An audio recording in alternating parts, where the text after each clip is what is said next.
romance. Tonight, Columbia brings you Romance in the charming comedy Pride and Prejudice.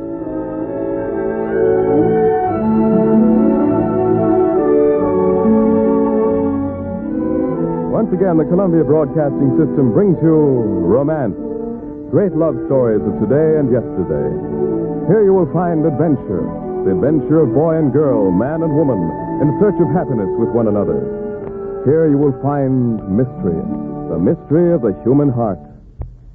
Tonight we take pleasure in bringing you Jane Austen's immortal love story, Pride and Prejudice, with Naomi Campbell as Elizabeth, who was too proud for love, and Eric Dressler as Mr. Darcy, who was too prejudiced for romance.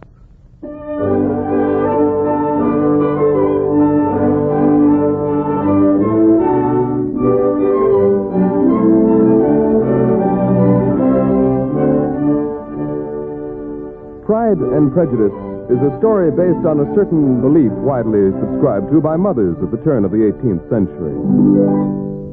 It is a truth universally acknowledged that a single man in possession of a good fortune must be in want of a wife. The lady you just heard speaking is Mrs. Bennet, wife of Mr. Bennet of the estate known as Longbourn in England, and mother of 5 daughters. We're going to tell you the story of her second eldest daughter, Elizabeth. Elizabeth Bennet was a beautiful girl. Proud, oh my, yes. And prejudiced. Oh, very strongly against a certain Mr. Darcy. This is why. Elizabeth was at a ball given by a new man in the community, a Mr. Bingley, who appeared quite interested in Elizabeth's elder sister, Jane. Well, at the ball, Elizabeth was sitting out a dance alone when she overheard... Darcy!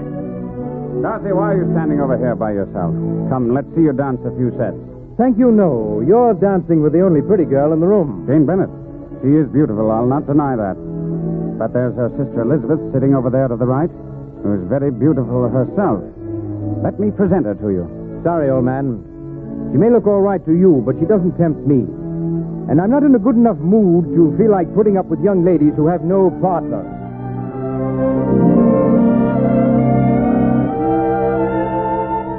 You can easily see why Elizabeth Bennet became more than a little prejudiced against Mr. Darcy. Oh, the next time they came together was at an informal party at a friend's. Mr. Darcy, you must permit me to introduce this young lady to you as a most desirable dancing partner. Thank you, Sir William. Miss Bennet. You need not worry, Mr. Darcy. I have not the slightest intention of dancing. I'm sorry, Sir William. I'm a little tired this evening. Surely you won't refuse me. I suppose I must be the first that ever has, Mr. Darcy. But I am rather critical of my dancing partners, just as you are. And now, please excuse me.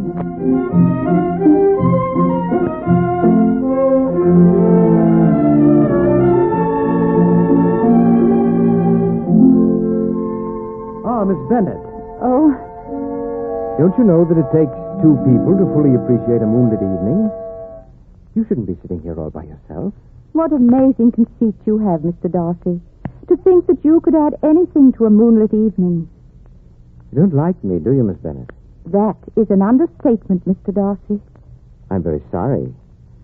For there is something that seems to draw me to you. The room was suddenly empty when you walked out of it. Or perhaps it was my heart. Why do you dislike me?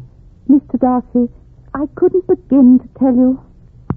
Well, then I certainly won't force myself upon you any longer. Good evening, Miss Bennet. Good evening, Mr. Darcy.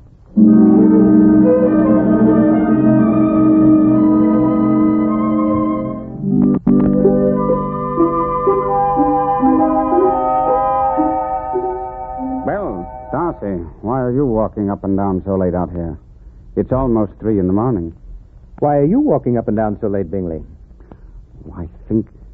I'm sure. Yes? I have a suspicion. Darcy, don't you think Miss Jane Bennet is a truly remarkable girl? Yes, but I haven't been keeping myself awake over that. I've been thinking what a remarkable girl Miss Elizabeth Bennet is. I thought you didn't like her. I don't, but I seem to have become a little mixed up in my emotions.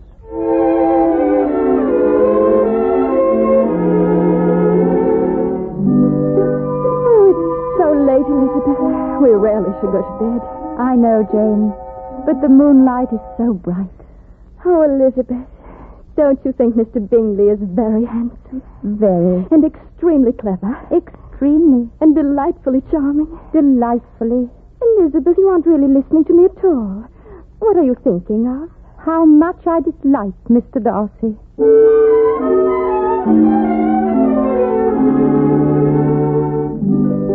Now, while Jane and Bingley were busy dreaming about one another, and while Darcy was dreaming about Elizabeth, and Elizabeth was thinking about how much she disliked him, Mrs. Bennet was busy settling the lives of all three of them. Oh, Mrs. Bennet, will you please come to bed?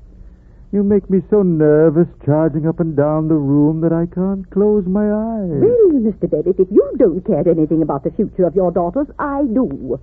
I've got to get them married and settled. Good heavens, I have 5 on my hands.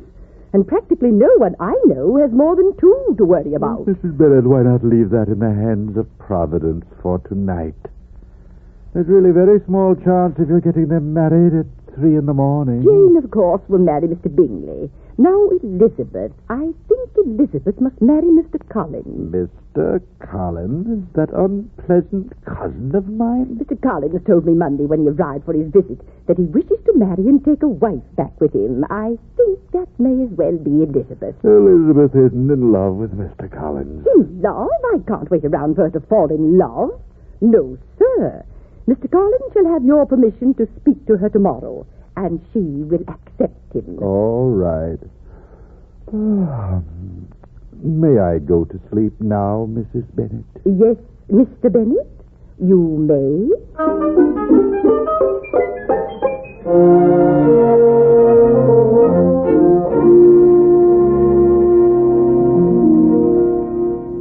Miss Elizabeth, will you sit by the window, please? Yes, of course, Mr. Collins.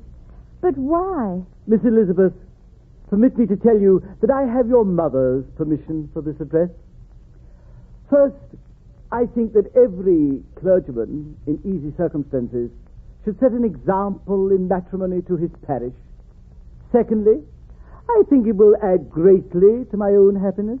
And third, it is the wish of my patroness and esteemed friend, Lady Catherine de Brough. She is prepared to think well of you. Mr. Collins, please. I thank you for the compliment you are paying me, but I must decline it. I am prepared to be refused at first. I shall not let it upset me. I shall ask you again. You see, Lady de Brough is most anxious to see me settled and to see her own daughter settled with Mr. Darcy. Mr. Darcy? They have been engaged since they were born. Lady Catherine and Mr. Darcy's mother made all the arrangements. Young Lady Catherine is very beautiful, you know, although a trifle on the slender side for my own taste. I wish her great joy. You look unhappy about something. What, have you become well acquainted with Mr. Darcy? No, I haven't. And I'm sure I never shall. He is the most impossible, vain, egotistical, unpleasant, ill-mannered man it has ever been my bad fortune to meet. I am very sorry, Miss Elizabeth. Sorry? About what? That you are so fond of Mr. Darcy. Mr. Collins. I'm sorry I didn't mention Mr. Darcy sooner. I would have known then. Why, there is little hope for me.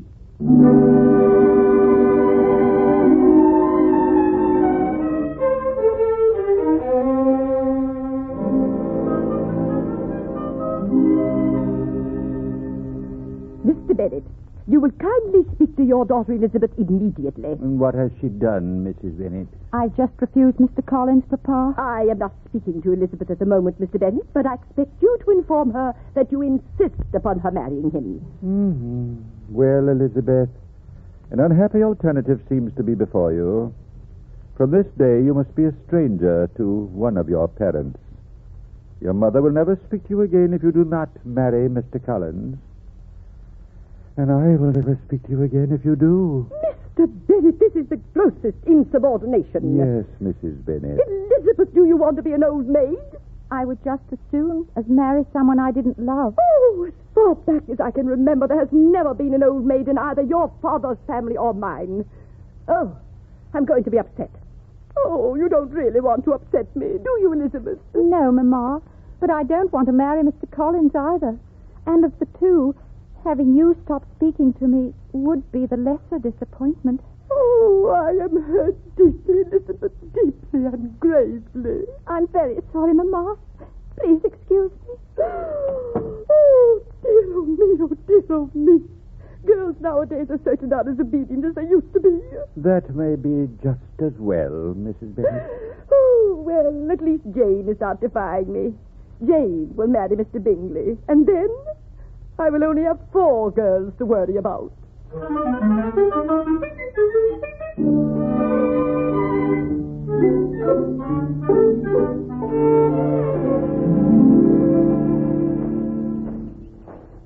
Miss Bennett.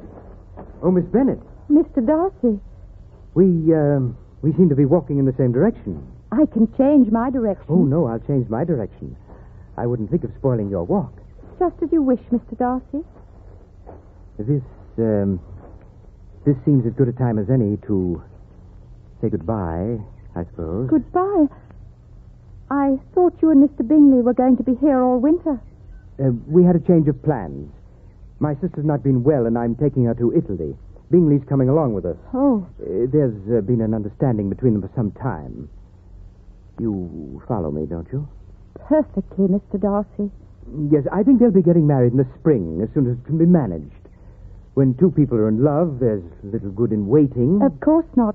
Especially if one of the people seems to be falling in love with someone else. Yes, you do follow me. If you'll forgive my saying so, Miss Bennett, you have a designing mother, and my sister's happiness is at stake. It doesn't matter to you, of course, but my sister Jane's happiness is at stake, too. I should be very sorry if this causes her pain, but after all, she and Bingley haven't been acquainted very long. What right have you to interfere in other people's lives? Why should you persuade Mr. Bingley to leave when he and Jane think so much of one another? Miss Bennett, if I thought your sister and Bingley could be happy, I'd do everything in my power to keep them together. Why don't you just mind your own business? Because I'm not going to see a friend of mine taken in by a scheming woman. Your mother and sister have set out to trick Bingley into marriage by fair means or foul, and they're not going to get away with it. So now, good day, Miss Bennett. Good day and goodbye. I'm sorry that we were never able to get along, because I think that you were a fine and beautiful woman, whatever I think of the designs of your mother and sister. Do you think I care what you think of me? No, I entertain no such hopes, Miss Bennett. If I ever had any little conceit, you've long since destroyed them. Goodbye, Mr. Darcy. I hope you'll be very happy in Italy. If it's any consolation to you, I won't. You see, I haven't escaped entirely unscathed in this fray. I have a few wounds to lick myself. Goodbye, Miss Bennett.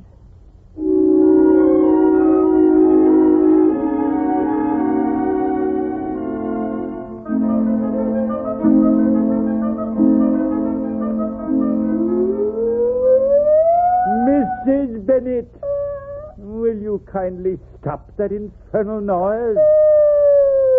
My poor Jane, my poor broken-hearted baby. How could any man be so cruel and black-hearted? How could any man go off without a word of farewell after all the attentions he showed her? Mamma, please. You're keeping everyone in the house awake. How can you be so callous, Elizabeth Bennett? Don't you care that your sister has a broken heart? Of course I do, Mamma, but I think it would be so much better for her and for you and all the rest of us if you would go to sleep. Thank you, Elizabeth. When I think of how that man has treated her, going off without even saying goodbye. He sent a note to you, Mamma, and thanked you for all your courtesies to him. A note? When I think how I felt when I read that note. Oh, eternal perdition! Mamma, please stop crying about me. I'm all right. Oh, my baby, my poor broken-hearted baby. Mamma, I don't want to hear any more of this. It's humiliating and very upsetting. I'd appreciate it if you never mentioned Mr. Bingley's name to me again. Oh! Come on, Elizabeth. Let's go back to our room. Good night, Papa. Mamma. Good night, girls. Good night, Papa. Oh, Mr. Bennett, now I've got to start from scratch again. I've got 5 daughters and not one husband in sight. Oh! Oh, I declare I could just cry. I'm that disappointed.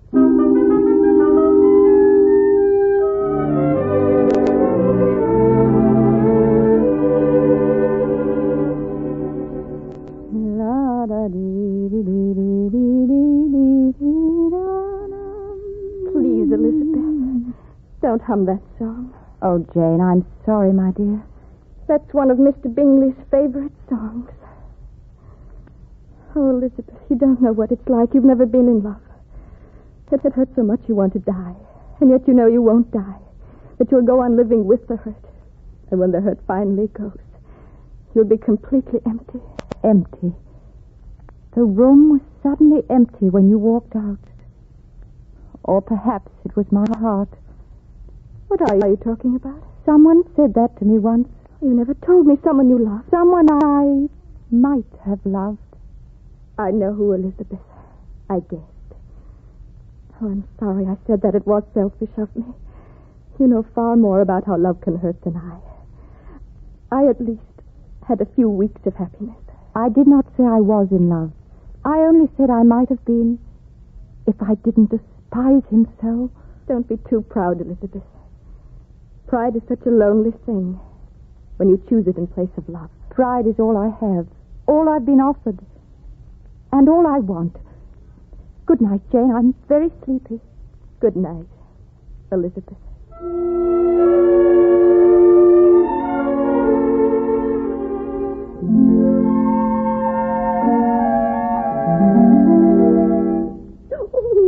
Elizabeth, my dear, that nice Mr. Darcy is in the parlor. He's come to call on you. Mr. Darcy to call on me? That's right. Hurry along, dear. No, wait a minute. Let me straighten your hair. Oh, Mama. Run along now. Run along. Well, Mr. Darcy, this is a surprise. Good afternoon, Miss Bennet. You're looking thin and not a bit well. Didn't Italy agree with you? Not too much, no. Miss Bennet, there's something I must tell you. Yes? And it's not at all easy, since you've gone to so much pains to let me see how distasteful I am to you. But I love you, and I have to tell you. Have you lost your mind? No, only my heart. You ruin my sister's life, and then you have the impertinence to stand there and tell me that you love me. I do love you with all my heart.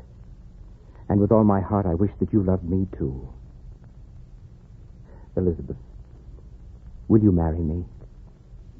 I offer you a name of some honor to many generations, security and comfort, and my great devotion. You surely cannot think that I will accept you. Even you could not have that much conceit. I hoped you might accept me, let's put it that way. Mr. Darcy, I've never asked for your good opinion or your love, and I'm amazed that you have chosen to bestow them upon me. I assure you that I would marry anyone in the world before I would marry you. Miss Bennet, don't think that you can make me ashamed of my love, because that's above reproach and the best that's in me to offer a woman. But I am ashamed of the object of my love. I thought that I was kneeling at your feet when I asked you to marry me. Now I see I was only stooping a little. Thank you for refusing me. Forgive me for taking up so much of your time, and accept my best wishes for your health and happiness.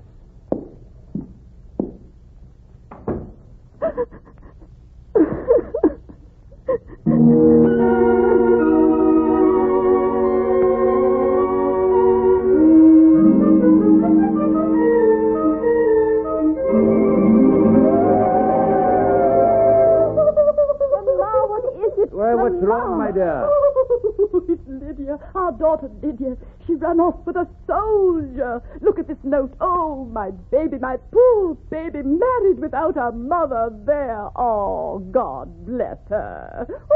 Oh, Mr. Bennet, he will marry her, won't he? No soldier would be so low as to run off with a young lady and not marry her, would he? But what do you think, Mrs. Bennet? Oh, Mr. Bennet. Oh, Elizabeth. Oh, what am I to do? This will ruin us all. We'll never get any husband. You have all the law allows, my dear. Aren't you going to get your horsewhip and go after that man, Mr. Bennet? Yes, madam, I am, as soon as I can get dressed. Someone should have warned me what marriage can lead to. I might have avoided all this 30 years ago. Oh, Mr. Bennet. Madam, be silent. If Lydia isn't married now, she will be very soon. I'll see to that.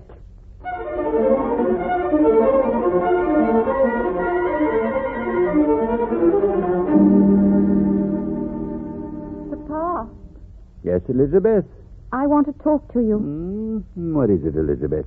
When you went up to London and got Lydia married, just how did you manage it? Oh, it was very simple, my dear. Lydia said you gave them £1,000.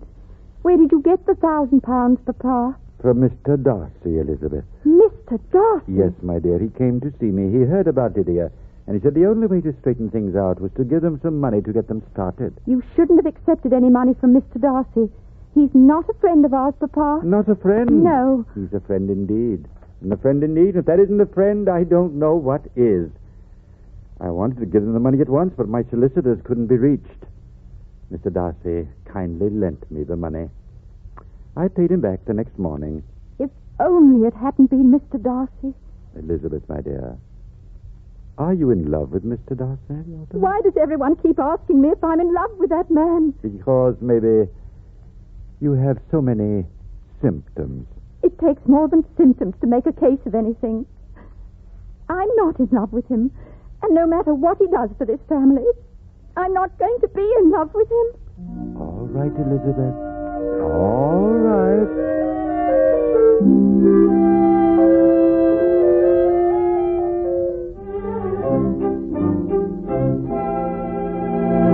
Miss Bennett, I am Lady Catherine de Breau.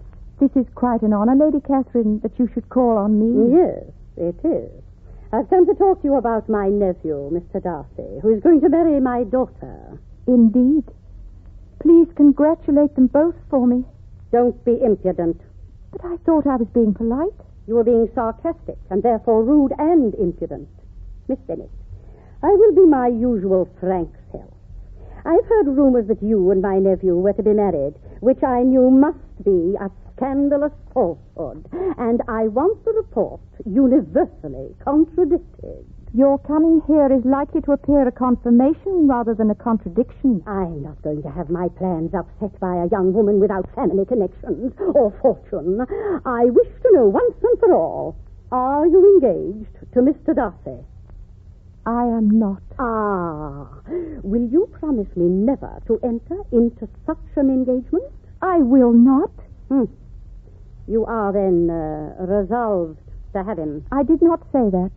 Lady Catherine, you're not going to order me about. My life is my own to plan as I see fit. I've managed to live a good many years without any help or interference from you, and I intend to go on that way. Miss Bennett, I am leaving, but I take no leave of you, and I send no compliments to your mother. I'm seriously displeased. I understand, Lady Catherine. Good day, Miss Bennett. Elizabeth. Oh, Elizabeth, darling, Mr. Bingley and I have something to tell you. We wanted you to be the first to know. Mr. Bingley, how do you do? I didn't dream you were in this part of the country. I only returned this morning. Will you tell her, Jane? Well, or shall I? You don't have to tell me anything. It's written all over your faces. I congratulate you both. When I think I wouldn't have known that Jane cared if it hadn't been for Mr. Darcy, well, I still get shaky. Mr. Darcy? Of course. He spent all those months in Italy telling me about Jane. I only left, because I couldn't believe she cared, and I wanted to try and get over her. But Darcy kept after me week in, week out, saying, "Where's your courage? At least go and ask her." We owe Mr. Darcy a great deal, Elizabeth. Yes, so it would seem. Elizabeth, he's down at the gypsy camp right now. Why don't you go down and see him? Yes. Oh, yes, I must. Oh, I've been such a fool. I wonder if he'll ever forgive me.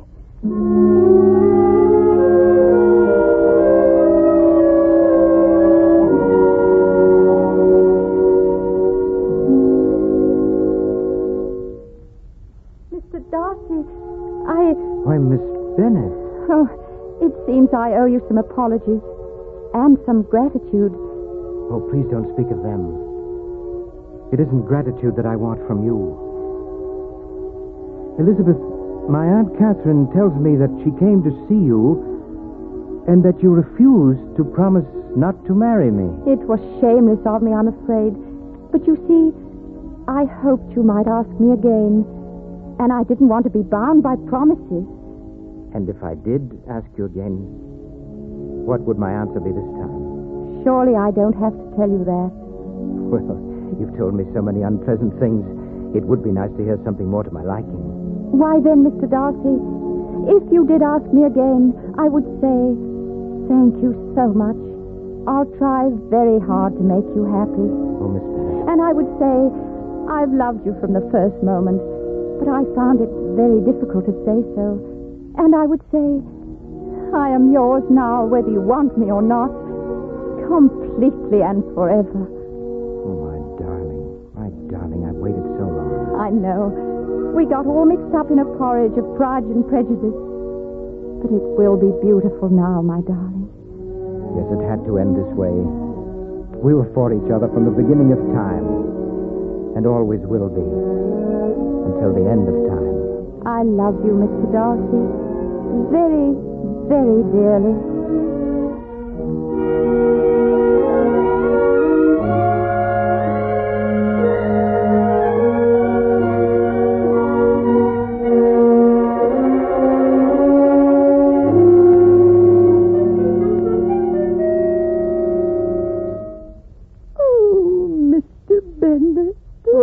Mrs. Bennett, I'm very sleepy. What are you crying about now? Lydia's married, and Jane and Elizabeth soon will be, and we have only 2 daughters left. They'll be married, too, before we're turned around. Oh, Mr. Bennett, we're going to be so lonely, all alone. Oh, I've lost my baby. Madam, you baffle me completely. That's because you've never been a mother, Mr. Bennett. Praise God, I never shall.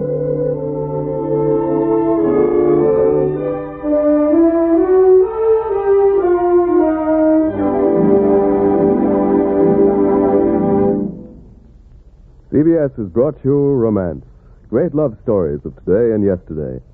Tonight's adaptation of Jane Austen's Pride and Prejudice was written by Jean Holloway. The music was conducted by Charles Paul. Elizabeth was played by Naomi Campbell and Mr. Darcy by Eric Dressler. And the director was Albert Ward.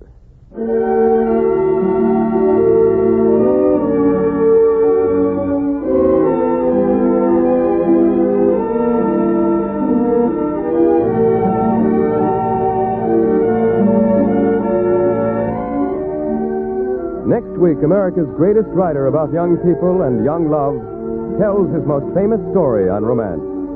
The writer is Booth Tarkington, and the story is his immortal saga of Willie Baxter and the girl from out of town. 17. Be sure to join us next week when Romance, a Columbia feature production, presents Booth Tarkington's 17.